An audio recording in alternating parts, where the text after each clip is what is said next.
జగన్మోహన్ రెడ్డి గారు Christian, so అందుకే ఆయన హిందూ దేవాలయాల పట్ల, హిందూ ప్రసాదాల పట్ల ఈ విధంగా ప్రవర్తిస్తున్నారు, మత విద్వేషాలు రెచ్చగొడుతున్నారని ప్రకాష్ రాజ్ గారు కూడా ఇటువంటి ఒక కామెంట్ చేస్తారు. నిన్న పవన్ కళ్యాణ్ గారు కూడా విమర్శించారు. సో దాని పట్ల మీ ఒపీనియన్ ఏంటి మేడం? ఫస్ట్ రథంని తగలబెట్టారు, ఆ తర్వాత ఆంజనేయ స్వామి గుడి మీద దాడి చేశారు, వినాయకుడు గుడి దగ్గర దాడి చేశారు, తర్వాత దుర్గా గుడి దగ్గర అక్కడ వెండి అవన్నీ దొంగలించడం మొదలుపెట్టారు.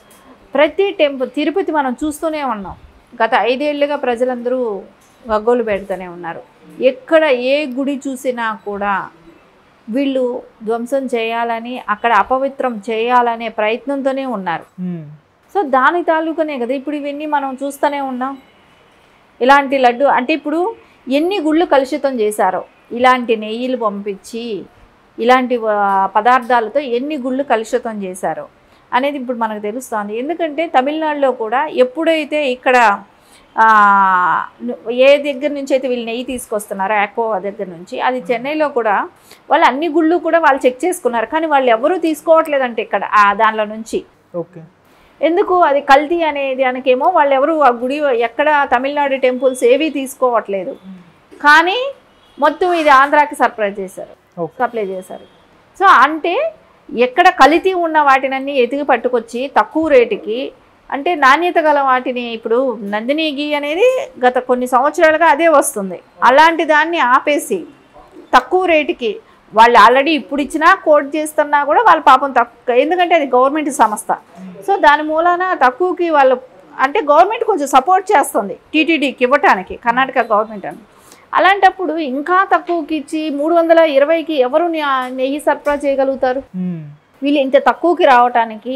సో దానిలో కమిషన్లకు కక్కుర్తుపడి దానిలో హిందూ మతం మీద దాడి చేయటానికి ఇవన్నీ కదా కారణం అవుతున్నాయి ఈడ.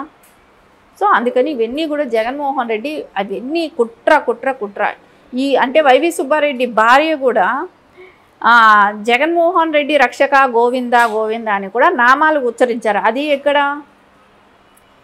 తులాభారం వేసే గర్భగుడి లోపల, అంటే గర్భగుడి తిరుపతిలో గుడి లోపల తులాభారం అనేది ఒకటి ఉంటుంది అక్కడ. అట్లా దానిలో కూర్చోపెట్టి వైవి సుబ్బారెడ్డి గారి వైఫు జగన్మోహన్ రెడ్డి రక్షక గోవింద అనే నామం చెప్పారు. అంటే వాళ్ళకి దైవ సన్నిధిలో అలాంటి మాటలు ఎలా ఉచ్చరించారు? వీళ్ళందరూ శిక్ష పడాల్సిన వాళ్ళు కదా, పడాల్సిన అవసరం ఉంది. సో అక్కడ ఒక వెంకటేశ్వర స్వామి నామాలు తప్ప వేరే నామాలని ఉచ్చరించకూడదు, వేరే వాళ్ళని పొగడటానికి కాదు అది. అలా యాక్చువల్లీ అక్కడ చూడండి, మీరు తిరుపతి వెళ్తే మహిళలు జల్లో కూడా పువ్వులు పెట్టుకోకూడదు, ఎందుకంటే ప్రతి పువ్వు స్వామివారి అలంకరణ కోసం. అక్కడ ఇంకొకళ్ళని పొగుడుకోవటానికి వెళ్ళకూడదు, ఇంకొకళ్ళని పొగడటం కూడా తప్పు. స్వామివారి స్మరణలో ఉండాలి, స్వామిని గురించి మనం ప్రతినిత్యం ఆలోచించాలి. అలాంటి భక్తి ఉన్న ప్లేస్లో ఆయన్ని పొగడటం ఏంటి? ఆయన గోవింద ఏంటి? అదే ఆయన చెప్తుంటాడు కదా, సూపర్ స్వామి జగన్మోహన్ రెడ్డి చెప్పాడు కదా వైవి సుబ్బారెడ్డికి సూపర్ స్వామి. ఆయన సతీమణి మాట్లాడే మాటలు అలా ఉన్నాయి. అంటే వీళ్ళకంతా భక్తి, ఆవిడేమో బయట వస్తే బైబిలు, తిరుపతి వెళ్తే అపార భక్తురాల్లాగా నటించటం. సో ఇలాంటి వాళ్ళని అక్కడి వరకు రానివ్వటం, వాళ్ళు చేసిన తప్పులకైతే ఖచ్చితంగా శిక్ష పడాలి. ఇది మొత్తం ఎవరైతే హిందువులుగా ఉన్నారో వాళ్ళందరూ మనోభావాలు అయితే దెబ్బతిన్నాయి కాబట్టి ఎవరు దీని గురించి ఉపేక్షించే పరిస్థితి అయితే లేదు. మేడం ఇటు పవన్ కళ్యాణ్ గారు కూడా రియాక్ట్ అయ్యారు. నిన్న ఆయన ప్రాయశ్చిత్త దీక్ష కూడా తీసుకున్నారు, వాళ్ళ మెట్లు కూడా కడిగేశారు. మామూలుగా ప్రాయశ్చిత్తం చేసుకోవాల్సిన జగన్మోహన్ రెడ్డి గారు, కాకపోతే పవన్ కళ్యాణ్ గారు ఈ దీక్ష తీసుకొని ఈ విధంగా నడిపించడం మీరేం చెప్తారు మేడం? అంటే ఇప్పుడు పవన్ కళ్యాణ్ గారు ఆ దీక్ష తీసుకున్నారు అని అంటే ప్రజలం, మనం దేవుడు వేరు, మనం సామాన్యమైన మనుషులం. అవును. సో సామాన్యమైన మనుషులు మనలో ఒకళ్ళు, మనలో ఉన్న మనుషులుగా ఉన్న వాళ్ళే చేసిన అపచారం ఇది. సో దైవానికి జరిగిన ఇది అంటే ఇక్కడ యూనివర్సల్గా తీసుకుంటే మనం ఇక్కడ మనమంతా మనుష్య జాతి. సో మేము మానవ జాతి చేసిన తప్పుకి ప్రాయశ్చిత్తంగా ఆ భగవంతుడిని శరణ వేడుతున్నాం. సో మమ్మల్ని అందరినీ చల్లగా చూడండి అనే ఒక విషయంతో ఆయన దీక్ష తీసుకోవటం జరిగింది. అది లోక కళ్యాణానికే కదా. సో అది ఎవరు దీక్ష చేసినా, ఏం చేసినా, ఎవరు దీక్ష చేసినా కూడా అంటే ఈ తప్పు జరిగింది కాబట్టి నేను ఈ పశ్చాత్తాపంగా మేము ఇది చేస్తున్నాం అనేది ఆయన ఉద్దేశం.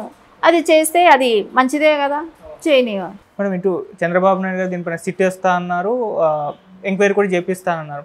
అటువైపు ఏమో వాళ్ళు వైవి సుబ్బారెడ్డి సుప్రీంకోర్టుకి వెళ్తా అంటున్నారు. జగన్మోహన్ రెడ్డి గారు మోదీ గారికి ఒక లేఖ రాశారు. మరి ఏంటి అంటే ఏం జరిగే అవకాశం ఉంది? ఇటు సిట్ వేయడం పైన కూడా ఒక విమర్శ చేస్తున్నారు వాళ్ళు. అంటే సిట్ అనేది చంద్రబాబు నాయుడు గారి కంట్రోల్లో ఉంటుంది, స్టేట్ గవర్నమెంట్ కంట్రోల్లో ఉంటుంది, అందుకోసమే ఆయన ఈ విధంగా చేశారు, సిబిఐకి ఇవ్వచ్చు కదా అని అంటున్నారు. అంటే ఇప్పుడు ఫస్ట్ స్టేట్ గవర్నమెంట్ తీసుకోవాలి. ఫస్ట్ స్టేట్ గవర్నమెంట్ వల్ల అవ్వనప్పుడు మీరు సిబిఐకి వెళ్ళడానికి. సో మీరు స్టేట్ గవర్నమెంట్ చేతిలో ఉంటే మీకెందుకు భయం?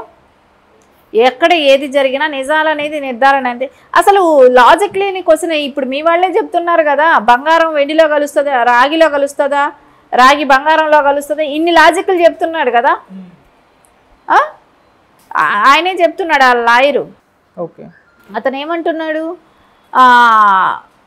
పంది కొవ్వుతో వచ్చిన ఆయిల్ 1400 ఉంటుందంట. పొన్నవల్ సుధాకర్ గారు చెప్పి అది 1400 ఉంటుంది.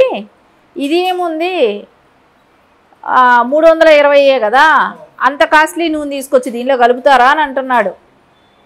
అంటే ఆవు నెయ్యిని ఆ రకంగా పోలుస్తున్నాడా? మీరు కల్తీ చేసి తెచ్చిన నూనె ఆయిల్స్ అవన్నీ. అసలు ఆవు నెయ్యి ఎంత ఉంటుందో తెలుసా? ఆ నాలెడ్జ్ అయినా ఉందా అతనికి? ఒక స్వచ్ఛమైన ఒక నాటు ఆవులు అంటారు, అంటే మనం దేశీ గీ. సో అలాంటిది 8000 ఆ స్థాయిలో కూడా ఉన్నాయి. అంటే ఒక పద్ధతితో చేసిన గీ. అంటే ఆయనకి ఒక విలువ తెలుసా? గీ ఎలా వస్తాయి ఏంటనేది. అంటే ఈయన కూడా అదేనేమో. సో అంటే ఒక గీ రేట్ ఎంత ఉంటుందని కూడా తెలియని వ్యక్తి కవర్ చేసుకోవడానికి ట్రై చేస్తున్నారు. ఇట్లాంటి మనం దేశీ గీ అనేది అంత కాస్ట్లీ ఎప్పుడు వాడతారు? ఏదైనా మెడిసిన్స్కో అలాంటివి వాడేటప్పుడు అలాంటి గీ వాడతారు కాబట్టి దాని మూలాన తెలుస్తుంది. అంటే జనరల్గా పర్సన్స్ వాడుతుంటారు కాబట్టి. సో వీళ్ళు బల్క్గా తీసుకోవటం ఒకటి, ఇంకొకటి అదే అంత నెయ్యి వచ్చి ఇప్పుడు అక్కడ సన్నిధి లోపల పెట్టే ఆయిల్ ఇది నెయ్యి, ఇలాంటి నెయ్యే వాడతారు, స్వచ్ఛమైన నెయ్యి వాడతారు. అంటే స్వామివారికి సన్నిధి లోపల పెట్టేది అంటే దేశీయ ఆవులదే కానివ్వండి అలాంటివి. కానీ ఈయనకి నెయ్యి అనేది 320కి ఎలా వస్తుంది అనేది ఆయన నాలెడ్జ్ లేని వ్యక్తి. అంటే అలాంటి వాళ్ళు కూడా మాట్లాడుతున్నారు, అంటే అది కాస్ట్లీది మేము దీనిలో అన్నట్టు మాట్లాడటం జరుగుతుంది. ఇప్పుడు కలేబరాల నుంచి వచ్చిన ఆయిల్ ఏ జంతువు అనేది లేదు. సో అలాంటి ఆయిల్ మిక్స్ అయి ఉన్నాయి కదా, చేప నుంచి వచ్చిన ఆయిల్స్ మిక్స్ అయి ఉన్నాయి కదా. సో అంటే అందరినీ అపవిత్రం చేయాలనుకున్నారా? ఇప్పుడు మనం జనరల్గా తిరుపతి కొండ మీదకి వెళ్తేనే నాన్ వెజ్ తినం, ఒక నిష్టగా నియమంతో వెళ్తాం. అలాంటి చోట నువ్వు ఇలాంటిది అంత నిష్టగా వెళ్ళిన వాళ్ళకి నువ్వు ఇలాంటిది తినిపించావా? దేవుణ్ణి దర్శనం చేసుకొని వచ్చి లడ్డు తీసుకొని దండం పెట్టుకొని తినేవాళ్ళం. అది కూడా ఇంటికి తీసుకొచ్చి మళ్ళీ ఇంట్లో దేవుడి దగ్గర పెట్టి పూజ చేసి కొబ్బరికాయ కొట్టి తర్వాత అందరికీ పంచిపెట్టి తినేవాళ్ళం. అలాంటి లడ్డూని అంత అపవిత్రం చేశాడు. దాన్ని మళ్ళీ మనం తీసుకొచ్చి దేవుడి దగ్గర పెట్టుకుంటున్నాం. ఇలాంటి వ్యక్తులు మాట్లాడుతున్నారా ఈరోజు? దీనికి ఇవ్వాలి దానికి ఇవ్వాలి అని చేసే దొంగ పనులన్నీ చేస్తారు. సో ఇప్పుడు ఒక తెలుగుదేశం పార్టీ కాదు చెప్పింది, చాలా మంది మత పెద్దలు చెప్పారు, చాలా మంది గురువులు చెప్పారు, పీఠాధిపతులు చెప్పారు ఇది కలుషితమైంది, ఇక్కడ బాగోలేదు, లడ్డు బాగోలేదు, నాణ్యత లేదు అనేది గతంలో చాలా మంది చెప్పారు.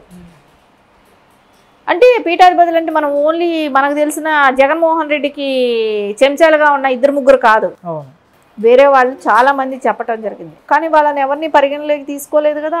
ఇప్పుడు అదే రమణ దీక్షితులు చెప్తున్నాడు కదా, కల్తీ జరుగుతుంది, నాణ్యత లేదని నేను పలుమార్లు చెప్పానని అన్నాడు. ఏం జరిగింది? ఎవరు పట్టించుకోలేదు. ఈరోజు బయటపడిపోయింది.